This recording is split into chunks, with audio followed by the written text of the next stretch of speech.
think it's a good opportunity to really get into the topic of the day, which is, of course, over the weekend. They're trying to revive the Build Back Better plan, which I think just goes to show their level of desperation regarding the midterms and trying to get something out the door. And they're all putting it at the feet of Joe Manchin. Of course. Because it's all about Joe. It's all about that Joe. President Manchin might as well be called at this point. There's never any, it's like everyone is asleep at the wheel thinking that the president is incapable of twisting arms or going on national TV. I just don't understand. Saying, yeah, this is what you're missing. And if you don't get it, how about, so here's a thought. There's just a thought. If in fact, we're in a situation right now where, let's say you have a Senate race that is tight. Could be a GOP senator that is in trouble. Let's just say Mike Lee, as conservative. Sean says he's in the Google Meet. No, you need to get the StreamYard link. Get the screen. Get the. Did you send him the StreamYard link? Of course I did. Okay. Of course I did. So anyway, when I'm doing this, it's you kind of throw me off, man. Text me next time. So anyway.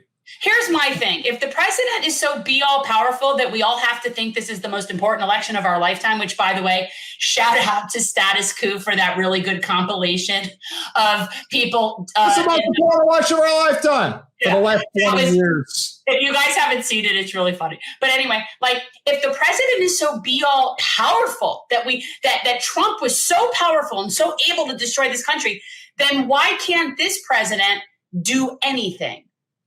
Well, it's pretty simple. That's the thing. Why? It's the same thing with abortion. It's a fundraising goldmine, and that's all that matters to them. They're not concerned about whether or not that is the case.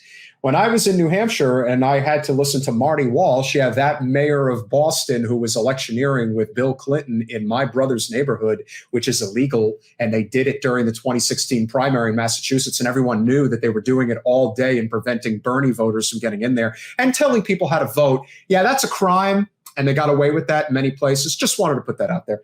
But anyway. Isn't that what they're doing, pretending to be the Green Party? No.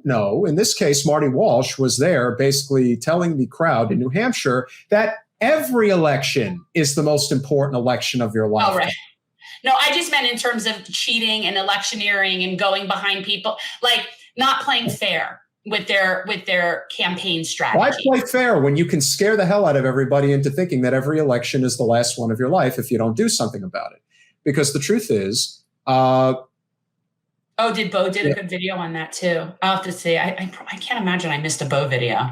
The truth of the matter is, and I would tell anybody this, if you really want to talk about the most important election of our lifetime, or anyone that has happened in recent memory, it was the 2000 election in which 300,000 registered Democrats voted for George Bush in Florida. Now, if only 200,000 of them voted for him, Gore would have been president. And it wouldn't have mattered whether or not a bunch of Jews in Palm Beach and Broward County voted for Pat Buchanan, because it would have been irrelevant. Here we are today looking back on what actually happened at that time, and it's completely nonsensical. Everyone points the finger at Ralph Nader and says that he's the reason why we got George Bush. And we got, it's funny, Jen, and I just thought about this. Everyone wants to talk about how so many people didn't vote for Hillary Clinton in 2016, and that's how Donald Trump got to the White House, and that's how we got Neil Gorsuch and Amy Coney Barrett and Brett Kavanaugh. Does anybody think about how we ultimately ended up with Justice Alito or Justice Roberts? Those guys were nominated by George W. Bush, right? Because that's how they got there. And had it not been for the 300,000 Democrats here in Florida, who knows who would have been on the Supreme Court over the course of 2001 to 2009. But that doesn't get talked about because it's an inconvenient truth, because you only follow what you want to follow. This was never a discussion when Bush was president, ever. But it's a discussion now because somebody like Donald Trump got to the White House and started blowing the gasket on everything that's going on. Now, of course, with Trump, he doesn't give a damn about anybody but himself. He is as narcissistic and self-indulgent as anyone who's ever served this country. But every once in a while, he would say something that was very true about how our country operates, and they do not want that. So everything is about woe is me, Hillary Clinton, and how this ultimately came about. And everything is about those 3 Supreme Court justices who are there now and are doing the bidding of the Heritage Foundation and everybody else. But no one wants to talk about how Roberts and Alito are on that judiciary. Thanks for watching. If you want to support our mission to transform politics into service, please like this video, subscribe, follow us on social media, and consider joining our Patreon, where you'll get early access to our interviews as well as other exclusive content. Links are in the description. Peace out.